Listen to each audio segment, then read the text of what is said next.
नमस्कार दोस्तों, स्वागत है आपका मेरे यूट्यूब चैनल यूपीएससी मंत्रालय में। तो दोस्तों, आज का जो टॉपिक है वो बहुत ही ज़्यादा महत्वपूर्ण है, क्योंकि आज का जो टॉपिक है यह वर्धन वंश और हर्ष के बारे में है।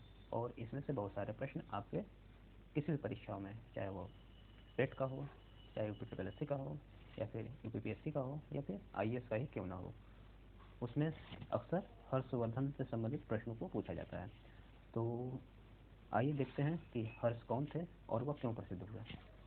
तो सबसे पहले हर्ष के बारे में बात करने से पहले हम आइए जानते हैं कि वर्धन वंश की स्थापना किसने की थी। तो दोस्तों, जब गुप्त साम्राज्य का पतन हुआ 6वीं शताब्दी के आसपास, तो अनेक छोटे छोटे वंशों का उदय हुआ उत्तर भारत में, क्योंकि आपको पता है कि उत्तर भारत में ही गुप्त शासकों का आधिपत्य था। तो जैसे ही गुप्त साम्राज्य का पतन होता है, तो अनेक नए वंशों का प्रारंभ होता है, जैसे कि वल्लभी के मैत्रक, मालवा के यशोधर्मन, पंजाब के हुण, मालवा के मगध के उत्तरगुप्त, कन्नौज के मौखरी और थानेश्वर के पुष्यभूति। तो इन्हीं में से जो थानेश्वर के पुष्यभूति थे, वह इन सभी वंशों में से सबसे ज़्यादा श्रेष्ठ आगे चल के साबित होते हैं। और इसी पुष्यभूति, या जिसको हम लोग सामान्य बोलचाल की भाषा में वर्धन वंश कहते हैं, क्या कहते हैं? वर्धन वंश। वर्धन वंश, इसी वर्धन वंश में हर्ष जैसे महान सम्राट का जन्म होता है। तो आइए देखते हैं कि वर्धन वंश की स्थापना किसने की थी। तो वर्धन वंश की स्थापना पुष्यभूति ने की थी, और आगे चलकर इसी वर्धन वंश में प्रभाकर वर्धन, क्या प्रभाकर वर्धन नामक के राजा होते हैं, जो कि वर्धन वंश के प्रथम योग्य सम्राट होते हैं, जिन्होंने परम भट्टारक एवं महाराजा धीराज की उपाधि धारण की थी। इन्हीं प्रभाकर वर्मन के दो पुत्र होते हैं, एक होते हैं राज्यवर्धन और एक होते हैं हर्षवर्धन, और एक पुत्री है जिनका नाम है राज्यश्री। तो पिता प्रभाकर वर्मन की मृत्यु के पश्चात बड़े भाई राज्यवर्धन साम्राज्य को संभालते हैं, और इनकी बहन का विवाह कन्नौज के मौखरी नरेश ग्रहवर्मा से होता है। किंतु ग्रहवर्मा की हत्या गौड़ नरेश शशांक, जो कि बंगाल का शासक था, और मालवा नरेश देवगुप्त ने मिलकर कर डालते हैं।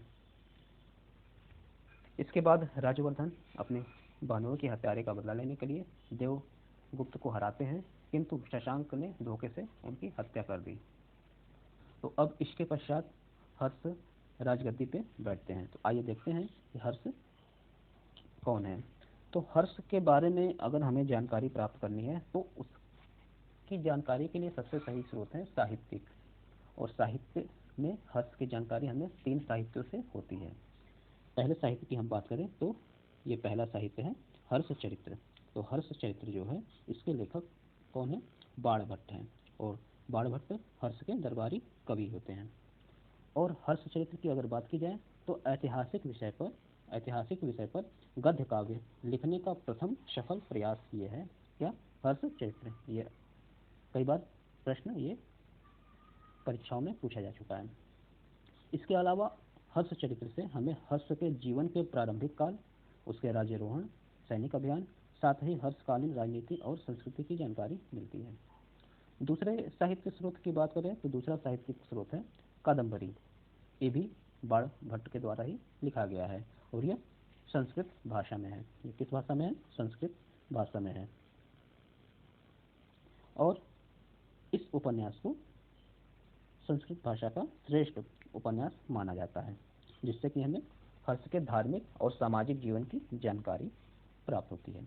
इसके अलावा एक अन्य जो महत्वपूर्ण पुस्तक है आर्यमंजू श्रीकल्प, जो कि एक प्रसिद्ध महायान बौद्ध ग्रंथ है। जैसा कि आपको पता है कि बौद्ध धर्म 2 भागों में डिवाइड होता है आगे चलकर, एक है महायान और एक है हीनयान। तो यह जो आर्यमंजू श्रीकल्प है, यह महायान बौद्ध ग्रंथ है। सर्वप्रथम इस बौद्ध ग्रंथ का प्रकाशन गणपति शास्त्री ने 1925 में किया था।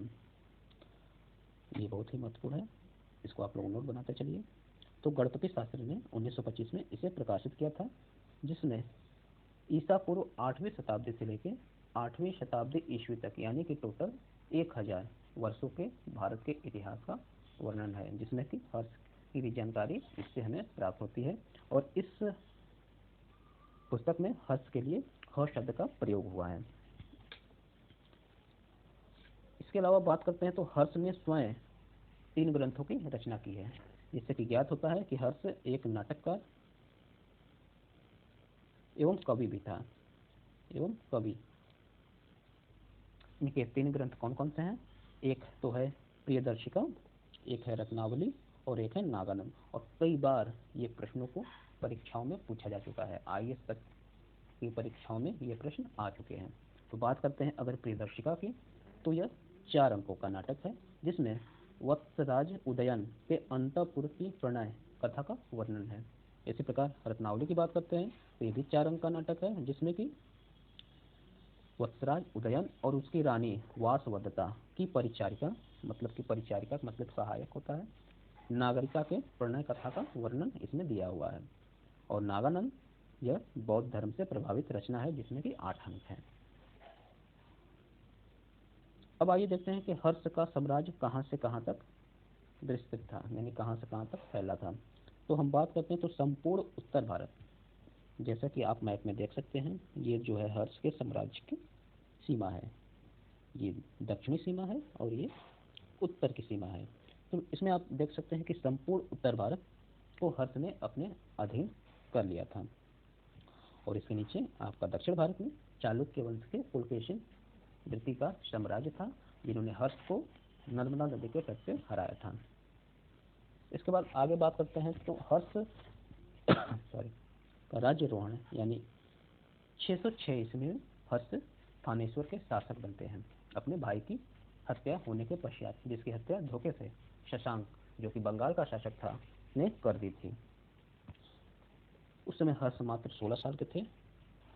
तो जब हर्ष थानेश्वर के शासक बनते हैं तो उनका सर्वप्रथम जो कार्य होता है, अपने भाई की हत्या का बदला शशांक से लेना और अपनी बहन राजश्री को उसकी कैद से हरा करना था, क्योंकि शशांक ने उसकी बहन को कैद में कर लिया था।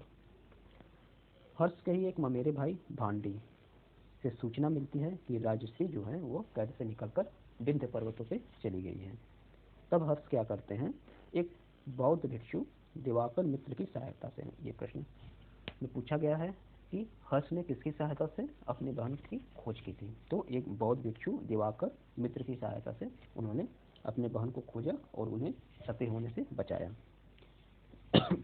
इसके पश्चात अपने बहन की रक्षा करने के बाद वह वापस आते हैं और अपनी राजधानी को थानेश्वर से कन्नौज स्थानांतरित करते हैं, जिसका प्रमुख कारण एक तो शशांक से बदला लेना था और दूसरा उत्तर भारत के अन्य प्रदेशों को जीतकर एक बड़े साम्राज्य की स्थापना करना था। जब हर्ष संपूर्ण उत्तर भारत को जीत लेते हैं तो वो फिर दक्षिण की ओर प्रस्थान करते हैं, लेकिन दक्षिण में उस समय पुलकेशिन द्वितीय, जो कि चालुक्य बादामी या वातापी के चालुक्य वंश का सबसे प्रतापी राजा था, पुलकेशिन द्वितीय, उसका साम्राज्य है। तो जब हर्ष दक्षिण की ओर बढ़ते हैं तो नर्मदा नदी के किनारे दोनों राजाओं के बीच युद्ध होता है, जिसमें कि हर्ष की हार होती है और हर्ष के दक्षिण विजय के सपने को वहां से आघात लगता है। और अगर इस युद्ध की बात की जाए तो इस युद्ध के बारे में हमें जानकारी पुलकेशिन द्वितीय के एहोल अभिलेख, ये देखिए ये भी बहुत ही महत्वपूर्ण अभिलेख है, जो अक्सर परीक्षाओं में पूछा जाता है कि एहोल अभिलेख किसका अभिलेख है, तो यह हमारे पुलकेशिन द्वितीय का अभिलेख है।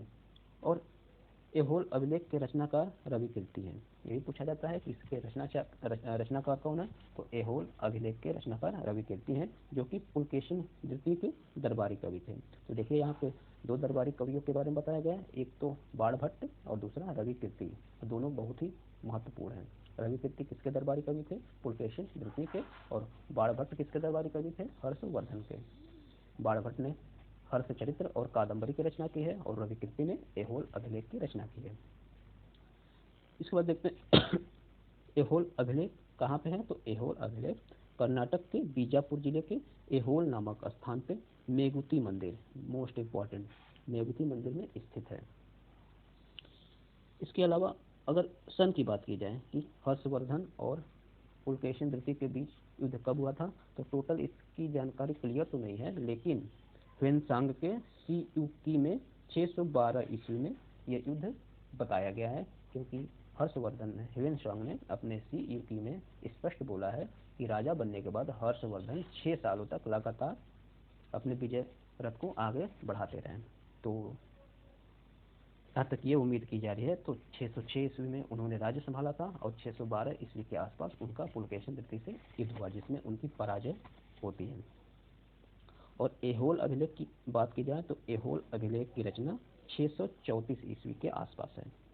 और ये जो अभिलेख है यह कालिदास और भैरवी की शैली में है, जिसकी भाषा संस्कृत है। यानी कि यहाँ से आपको 4-5 क्वेश्चन आपके बनते हैं। पहला कि दोनों हर्ष के दक्षिण अभियान को किसने रोका था? तो पुलकेशिन तृतीय ने रोका था। पुलकेशिन तृतीय किस वंश का शासक था? चालुक्य वंश के, वातापी या बादामी के चालुक्य वंश का था। तीसरा, ऐहोल अभिलेख किससे संबंधित है? तो पुलकेशिन तृतीय से। ऐहोल अभिलेख किसकी रचना है? तो रवि कीर्ति की। रवि कीर्ति किसके राज्य में दरबारी कवि थे? तो पुलकेशिन तृतीय के। और ऐहोल अभिलेख किस भाषा में है? तो ऐहोल अभिलेख संस्कृत भाषा में है। तो यहाँ से 5-6 क्वेश्चन आपके बन रहे हैं। इसके बाद बात करते हैं और कुछ तथ्यों के बारे में, हर्ष के बारे में। तो हर्ष जो है, हर्ष को अंतिम हिंदू सम्राट भी कहा जाता है। कुछ इतिहासकारों के द्वारा उन्हें अंतिम हिंदू सम्राट की उपाधि दी गई है। इसके अलावा हर्ष के दरबार में मयूर नाम के विद्वान थे, जिन्होंने कुष्ठ रोग को ठीक करने हेतु सूर्य की उपासना में मयूर शतक, देखिए मोस्ट इम्पॉर्टेंट ये है, और सूर्य शतक, या तो मयूर शतक कहिए या तो सूर्य शतक कहिए, की रचना की। किसकी आराधना में? सूर्य की आराधना में, कुष्ठ रोग को ठीक करने हेतु। किसने? मयूर नामक विद्वान ने।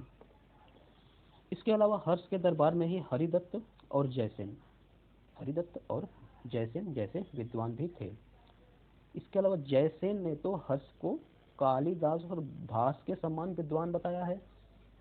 अगर आपसे प्रश्न पूछा जाए कि हर्ष की तुलना कालिदास से और भास से किसने की है, तो जयसेन ने की है, जो कि इसके दरबार में रहते थे।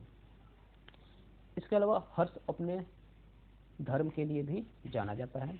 तो धर्म के लिए क्यों प्रसिद्ध है हर्ष? आइए देखते हैं। तो उन्होंने कुछ सभाओं का आयोजन किया था। एक तो सभा उनकी कन्नौज की सभा थी। पूछा जाता है कि कन्नौज की सभा।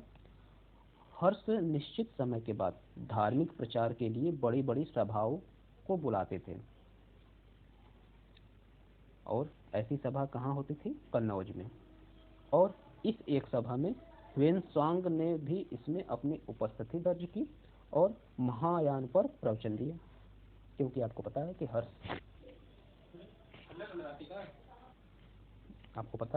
कि ह्वेनसांग महायान शाखा के यात्री थे, यानी कि वो बौद्ध धर्म से महायान शाखा को मानने वाले थे, इसलिए उन्होंने महायान पर अपने प्रवचन दिए। तो धार्मिक प्रचार के लिए सभा का आयोजन किस जगह पे होता था? तो कन्नौज। ये आपका आंसर होगा। बात की जाए प्रयाग के महामोक्ष परिषद की, ये भी मोस्ट इंपॉर्टेंट है और कई बार परीक्षाओं में ये पूछा जा चुका है।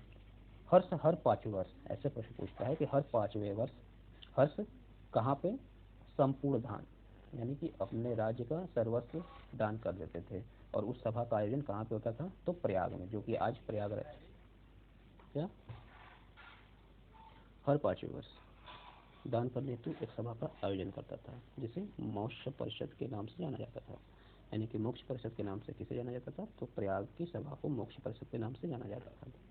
और यहाँ वो अपना सब कुछ दान कर देता था, अपने वस्त्रों को छोड़ के, जो वो पहनने रहता था उसको छोड़ के अपने सब कुछ वो दान कर देता था।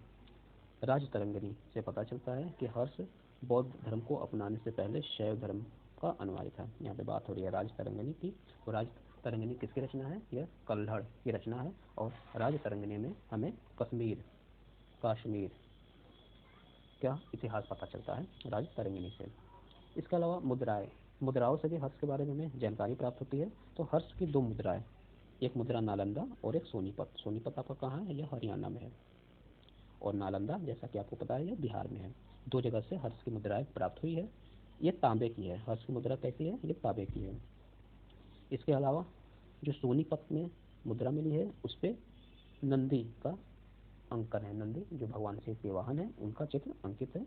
और नालंदा के मुद्रा पे श्री हर्ष नाम लिखा हुआ है। अगर प्रश्न पूछे कि श्री हर्ष नाम हर्ष के किस मुद्राओं पे मिला है, तो नालंदा से प्राप्त मुद्राओं पे श्री हर्ष का नाम खुदा हुआ है। इसके अलावा महाराजा धीराज भी इसमें कहा गया है, जो नालंदा से मुद्रा प्राप्त हुई है। इसके अलावा अब ह्वेनसांग की बात करते हैं। तो ह्वेनसांग, जैसा कि आपको पता है कि एक चीनी यात्री था जो कि हर्ष के समय में भारत आया था। अगर इसकी यात्रा वृत्तांत की बात की जाए तो ये 629 ईस्वी में भारत आया था और 645 ईस्वी तक भारत में रहा। ये सन इस बार की पीछे परीक्षाओं में पूछे गए थे, तो इसलिए ये और भी ज़्यादा महत्वपूर्ण हो जाते हैं। तो यह टोटल 15 से 16 सालों तक भारत में रहा और भारत के कई स्थानों का भ्रमण किया और इसने अपने भ्रमण वृत्तांत को CUT के नाम से संकलित किया। तो CUT किसकी रचना है? यह ह्वेनसांग की रचना है। इसके अलावा ह्वेनसांग को शाक्य मुनि और यात्रियों में राजकुमार की उपाधि मिली है। मोस्ट इम्पॉर्टेंट है ये। शाक्य मुनि के नाम से कौन फेमस है? ह्वेनसांग। या यात्रियों में राजकुमार की उपाधि किसे प्रदान की गई है? ह्वेनसांग को। इसके अलावा ह्वेनसांग ने शिलादित्य के नाम से संबोधित किया है हर्ष को। यानी कि अगर प्रश्न पूछे कि शिलादित्य के नाम से हर्ष को संबोधित किसने किया है, तो ह्वेनसांग ने किया है शिलादित्य के नाम से।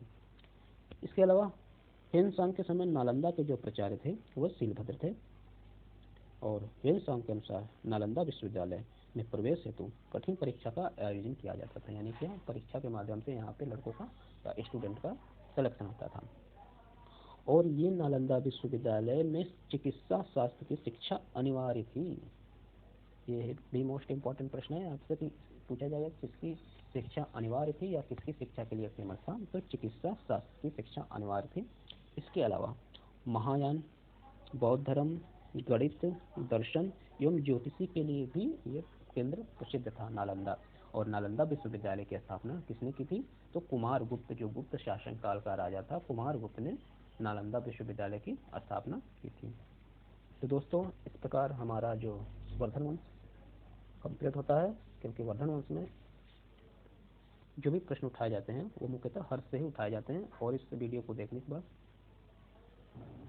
आपको हर्ष के बारे में टोटल जानकारी हो गई है और कोई भी प्रश्न इसके बाहर से नहीं आने वाले हैं। तो वीडियो को पूरा देखने के लिए धन्यवाद। अगर पसंद आया हो तो प्लीज़ मेरे चैनल को सब्सक्राइब करिए, लाइक करिए और शेयर करिए। धन्यवाद। नए वीडियो के साथ फिर मैं जल्दी हाजिर हूँगा।